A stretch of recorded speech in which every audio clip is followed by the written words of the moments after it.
साबिक DGISI lieutenant general Faiz Hamid को 12 अगस्त को सुप्रीम कोर्ट के हुक्म पर टॉप सिटी की कोर्ट ऑफ इंक्वायरी शुरू किए जाने के बाद हिरासत में लिया गया था।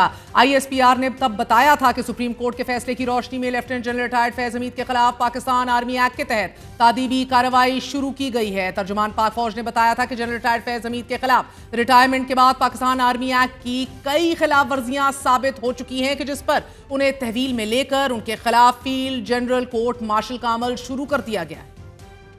पाक फौज में खुद एहतसाबी एक सख्त कड़ा मगर शफाफ अमल है, एक खुदकार अमल जो हर वक्त जारी रहता है और इसके अंदर किसी किस्म की तफरीक नहीं की जाती, बल्कि अगर ज़्यादा सीनियर रैंक और हायर रैंक हो तो ये जो हमारा अकाउंटेबिलिटी प्रोसेस है it comes even more harder because it is expected कि जो लोग सीनियर हैं उनको ज़्यादा समझ और अकल और ज़्यादा जिम्मेदारी है।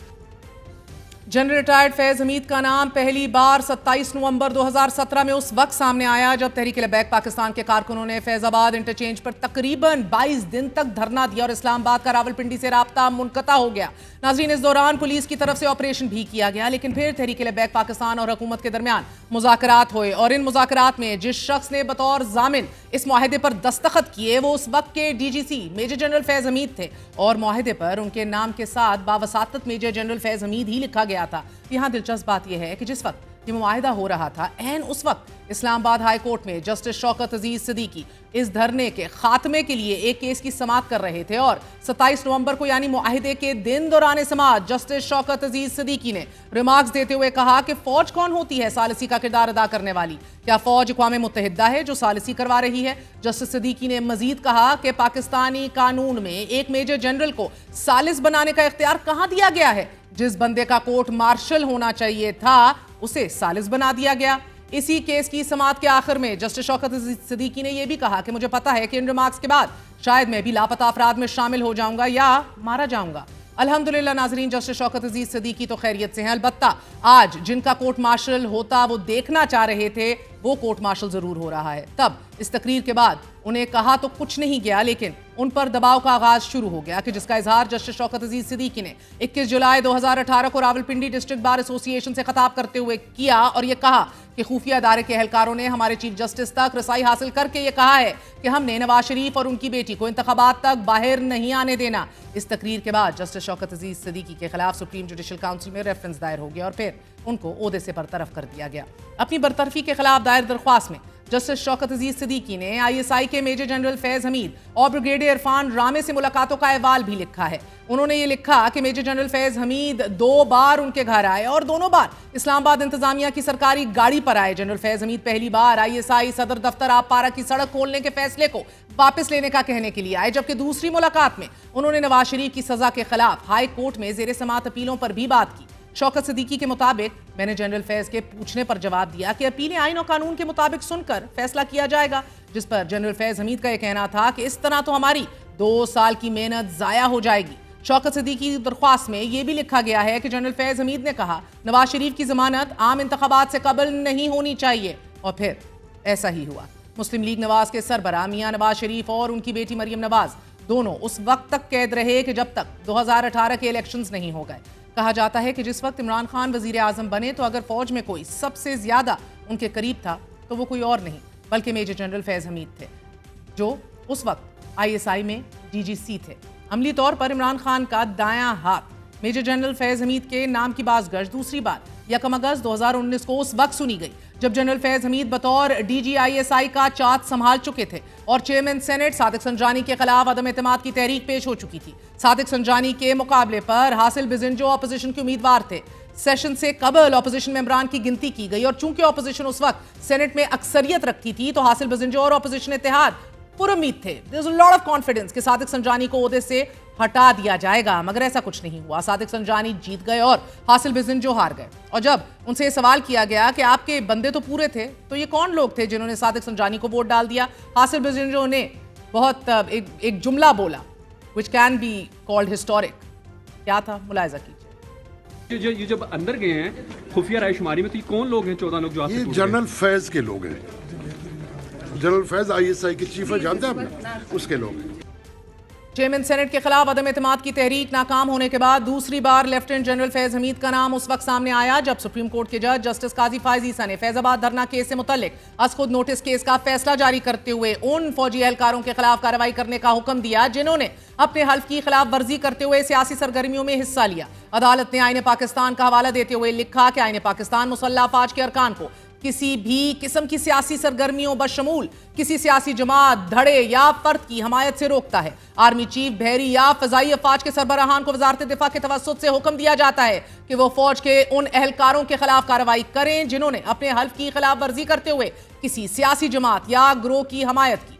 तमाम खुफिया इदारों बशमूल ISI, IB और MI और पाकिस्तानी फौज के शोबा ताल्लुकात आमा को अपने मैंडेट से तजावुज नहीं करना चाहिए। जस्टिस शौकत अजीज सिद्दीकी की तरह जस्टिस काजी फायज ईसा के खिलाफ दायर रेफरेंस भी फैजाबाद धरने के तनाजुर में देखा जाता है, जिसका इजहार मौजूदा अटॉर्नी जनरल मंसूर उस्मान अवान ने सुप्रीम कोर्ट में फैजाबाद धरना अमल दरामद केस के दौरान भी किया। हुआ कुछ यूं कि तहरीक इंसाफ हुकूमत ने सदर आरिफ अलवी की मंजूरी से काजी फायज ईसा के खिलाफ सुप्रीम जुडिशल काउंसिल में सदारती रेफरेंस दायर कर दिया, जिसमें जस्टिस काजी फायज ईसा और उनकी अहलिया के असासजात पर सवाल उठाया गया। इस रेफरेंस को 2021 में सुप्रीम कोर्ट के 10 रुकनी बेंच ने अक्सरियत राय से कलअदम करार दे दिया, मगर इस रेफरेंस के दायर करने में भी जनरल फैज हमीद का नाम लिया जाता है। साबिक वजीर आजम इमरान खान भी इस रेफरेंस को दायर करना एक गलती समझते हैं। जनरल फैज हमीद का नाम लिया जाता है। साबिक वजीर आजम इमरान खान भी इस रेफरेंस को दायर करना एक गलती समझते हैं और आज ये मौकफ रखते हैं कि ये रेफरेंस ऊपर से आया था। नाज़रीन, तीसरी बार लेफ्टिनेंट जनरल फैज हमीद का नाम नवाज शरीफ ने 16 अक्टूबर 2020 को गुजरांवाला जलसे से खिताब करते हुए उस वक्त लिया कि जब वो इमरान खान पर तनकीद कर रहे थे। नवाज शरीफ ने आर्मी चीफ को मुखातिब करते हुए कहा कि जनरल कमर बाजवा, ये सौगात आपकी ही दी हुई हैं, आप ही इस परेशानी का मौजब हैं। जबकि फैज हमीद के बारे में कहा कि ये सब कुछ जनरल फैज हमीद के हाथों से हुआ, उनको भी जवाब देना होगा। जनरल फैज, ये सब कुछ आपके हाथों से हुआ है, जवाब आपको ही देना पड़ेगा। आपको अक्टूबर 2020 के बाद लेफ्टिनेंट जनरल फैज हमीद का नाम दबे लफ्जों में इस्लामाबाद के सर्कल्स में ज़बान ज़द आम रहा, लेकिन फिर जनरल फैज हमीद इंटरनेशनल खबरों का महवर उस वक्त बने जब अगस्त 2021 में तालिबान अफगानिस्तान का कंट्रोल संभाल रहे थे और जनरल फैज हमीद बतौर DG ISI काबुल में चाय का कप हाथ में पकड़े सहाफियों को जवाब दे रहे थे कि सब ठीक हो जाएगा। Your best help. Just landed and we are working for peace and stability in Afghanistan. Don't worry, everything will be okay. General retired Faiz Hamid की कैलकुलेशन गलत हो गई और इसके बाद कुछ भी ठीक नहीं रहा, चूंकि तहरीक इंसाफ के क्लोज सर्कल्स में ये बात शुरू हो गई कि जनरल बाजवा के बाद जनरल फैज हमीद फौज के सरबराह होंगे और ये सेटअप 2028 तक चलेगा। ऑपोजिशन ने खतरे को भांपते हुए इमरान खान के खिलाफ अदम एतमाद की तहरीक लाने का फैसला कर लिया। यहां से खेल एक दिलचस्प मरहले में दाखिल हो जाता है और इस खेल के 4 किरदार होते हैं। पहला ऑपोजिशन, दूसरा जनरल फैज हमीद, तीसरा जनरल कमर जावेद बाजवा, चौथा इमरान खान। इमरान खान की बतौर वजीर आजम कोशिश होती है कि जनरल फैज हमीद को बतौर DG ISI तैनात रखा जाए ताकि चीजों को मैनेज किया जा सके। खेल के दूसरे किरदार ऑपोजिशन का मानना था कि इससे पहले कि general Faiz Hamid army chief बने और कंपनी 2028 तक चलती रहे, इमरान खान के खिलाफ अदम एतमाद की तहरीक लाई जाए और इसे कामयाब करवाने के लिए सर धड़ की बाजी लगा दी जाए। और फिर ऑपोजिशन ने ऐसा ही किया। मुस्लिम लीग नवाज ने फौजी क़यादत से खुफिया राब्ते शुरू कर दिए और अदम एतमाद का कार्ड खेलने की तैयारी अरूज पर पहुंच गई। कहानी के तीसरे किरदार जनरल कमर जावेद बाजवा चाहते थे कि अगर जनरल फैज हमीद को आर्मी चीफ बनवाना है तो उन्हें किसी कोर की कमान करनी होगी। इस वजह से उन्हें DG के ओहदे से हटाया जाना लाजमी है। इमरान खान ऐसा नहीं चाहते थे। खेल के अहम तरीन और चौथे किरदार लेफ्टिनेंट जनरल फैज हमीद खामोश रहे क्योंकि उनके बिहाफ पर इमरान खान जंग लड़ते रहे और फिर ये जंग जनरल कमर जावेद बाजवा और इमरान खान के दरमियान बदएतमादी की वजह बन गई। इमरान खान और जनरल बाजवा के दरमियान टसल बाकायदा तौर पर अरूज पर पहुंच गई और बात इस हद तक बिगड़ गई कि जनरल बाजवा ने इस्तीफा देने का फैसला कर लिया।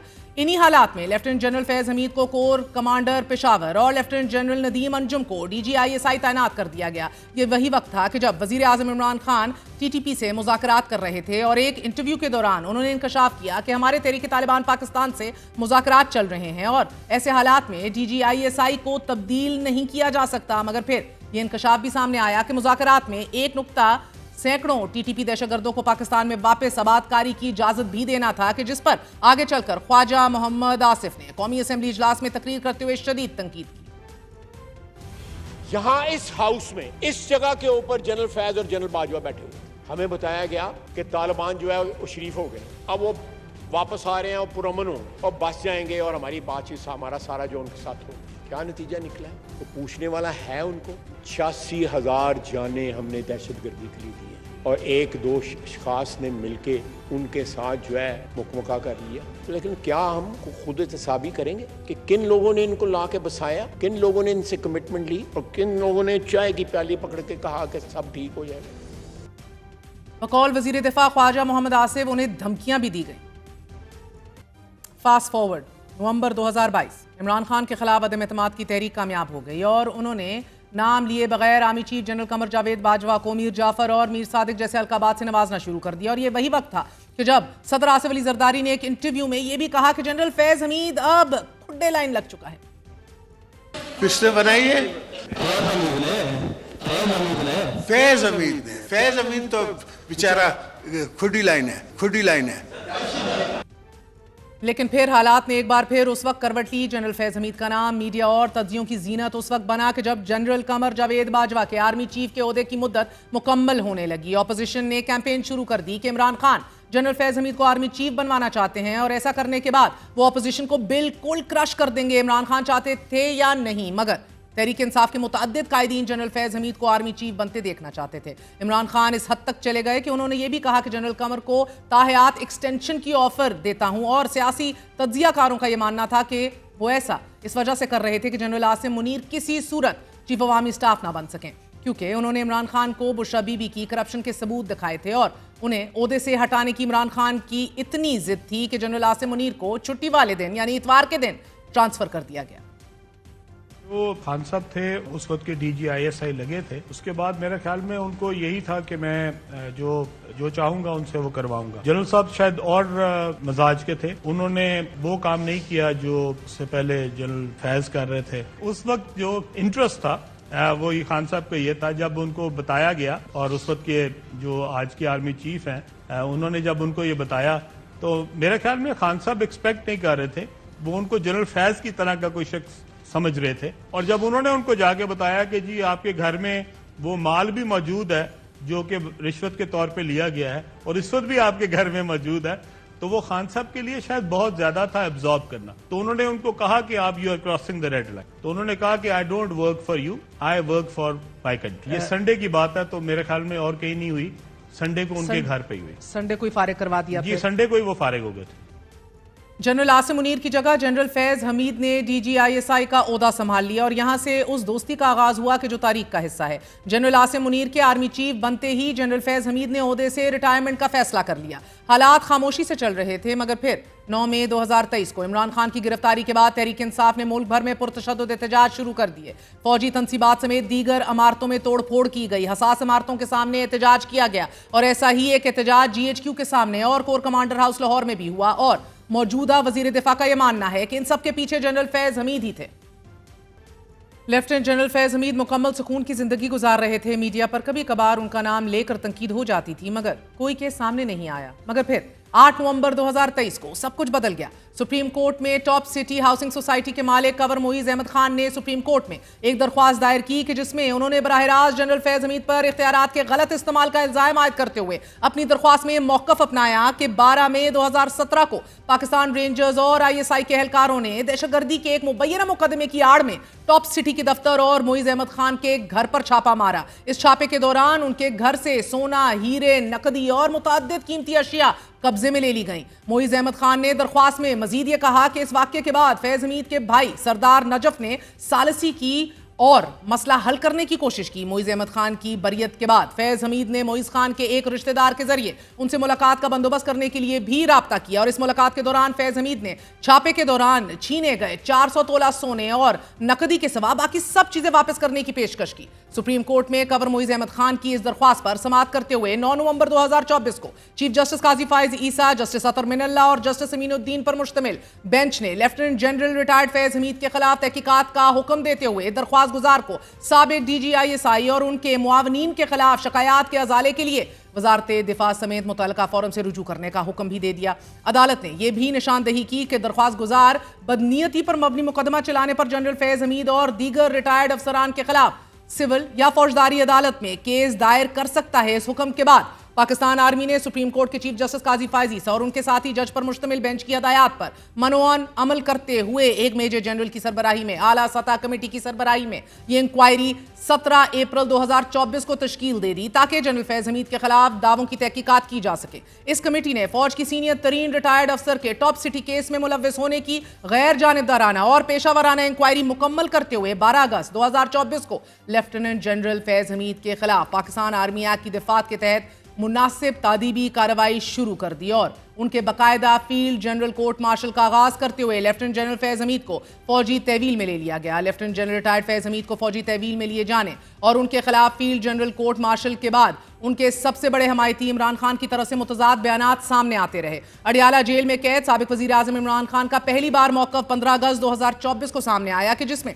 इमरान खान ने कहा कि फैज हमीद मुल्क का असासा थे जिन्हें ज़ाया कर दिया गया। मेरा फैज हमीद से कोई ताल्लुक नहीं, उनसे तफ्तीश फौज का अंदरूनी मामला है, मुझे इससे क्या, सबका एहतसाब करें। साथ ही इमरान खान ने यह भी कहा कि अगर 9 में फैज हमीद ने करवाया है तो इसकी तहकीकात होनी चाहिए। इसके अलावा इमरान खान ने यह भी कहा कि मेरा जनरल फैज हमीद की रिटायरमेंट के बाद उनसे कोई राब्ता नहीं रहा, लेकिन फिर यह भी कहा कि मुझे लगता है कि जनरल फैज हमीद को मेरे खिलाफ वादमाफ गवाह बनाया जाएगा और उनसे मेरे खिलाफ बयान दिलवाया जाएगा और मेरे केस मिलिट्री कोर्ट की तरफ ले जाया जाएगा। और फिर इमरान खान ने 21 अगस्त 2024 को यानी कि 4 माह कबल जनरल फैज हमीद के ओपन ट्रायल का मुतालबा करते हुए कहा कि इस ट्रायल में मीडिया को अदालत जाने और कवरेज करने की इजाजत भी दी जाए। ओपन ट्रायल से मुल्क को फायदा होगा और पाकिस्तान तरक्की करेगा। इससे रजीम चेंज 9 मई की साजिश बेनकाब हो जाएगी। जनरल फैज हमीद के सियासी और रसूख का अंदाजा साबिक वजीर आला पंजाब चौधरी परवेज इलाही के इस बयान से भी बखूबी लगाया जा सकता है।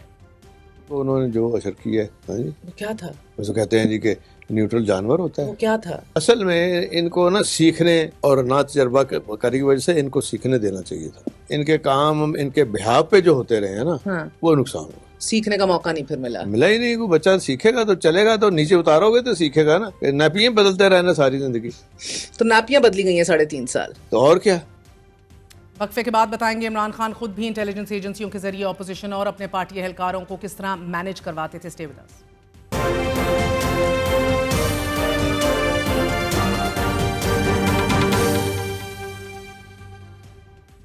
साबिक वजीर आजम इमरान खान ने 190 मिलियन पाउंड केस में 79 सवालात के जवाबात अदालत में जमा करवा दिए हैं। इमरान खान की 9 में वाकयात की अदालती तहकीकात की दरख्वास्त भी आईनी बेंच ने समाअत के लिए मंजूर कर ली है और आईनी बेंच ने ही सिविलियंस ट्रायल केस में जेर हिरासत मुल्जिमान को आम जेलों में मुंतकिल करने की दरख्वास्त भी मुस्तरद कर दी है। कानूनी महाज पर मुश्किलात में घिरे साबिक वजीर आजम के 190 मिलियन पाउंड केस में जमा कराए गए जवाबात इस केस की सिमत का तयन करेंगे। इमरान खान की तरफ से 342 के तहत दिए गए बयान में यह कहा गया है कि मेरी मकबूलियत खौफ की वजह है। मैंने निजाम की तब्दीली के लिए सड़कों पर मुल्क गिर पुरअमन तहरीक शुरू की तो मुझ पर मेरे खानदान, रिश्तेदारों और मेरे पार्टी कारकुनान के खिलाफ झूठे मुकदमात दर्ज करना शुरू कर दिए गए और नाम नेहाद जमहूरियत पसंदों के जरिए फैशिज्म के दौर का आगाज हुआ। इमरान खान ने अपने जवाब में दावा किया है कि 10 अप्रैल 2022 को हुकूमत की तब्दीली के ऑपरेशन के बाद उस वक्त के army chief general Qamar Javed Bajwa ने अमरीकी साजिश के नतीजे में आला अदालतों के जजों, सियासतदानों, ब्यूरोक्रेट्स, पुलिस हुकाम, जिले इंतजामिया और कानून नाफिज करने वाले इदारों को साथ मिलाया और लंदन प्लान की तकमील के लिए पाकिस्तानी अवाम की ख्वाहिशात के बहर खिलाफ काम शुरू कर दिया और मेरे और खानदान के अफराद को महज दबाव डालने और सियासत में हिस्सा लेने से रोकने के लिए सजाएं सुनाई गई। आज के लिए इतना ही। गुड नाइट, अल्लाह हाफिज।